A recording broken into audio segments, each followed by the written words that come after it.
Hi guys 7 days 7 hair styles సిరీస్లో ఇది day 2. ముందు స్ట్రైట్ పాపడ్ తీసుకొని కొంచెం హెయిర్ని తీసుకొని క్లిప్లు పెట్టి సెక్యూర్ చేసుకోవాలి.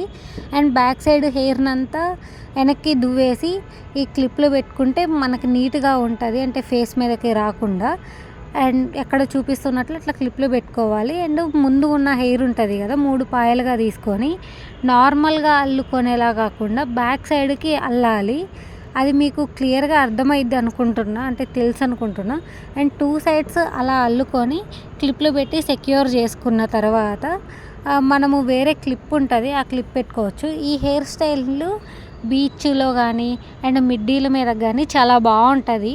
అండ్ ఈ క్లిప్స్ పెట్టేసి నేను చెప్పా కదా, వేరే క్లిప్ పెట్టి నేను బ్యాక్ సైడ్ మంచిగా చేశాను అనేసి ఆ క్లిప్ పెట్టాను. అంటే నార్మల్గా పెట్టుకోవటం కన్నా కొంచెం ఇట్లా అయితే చాలా బాగుంది అనిపించింది. ఇలాంటి వీడియో సజెషన్స్ ఉన్నా చెప్పండి, నేను చేస్తాను. Thanks for watching. Bye guys.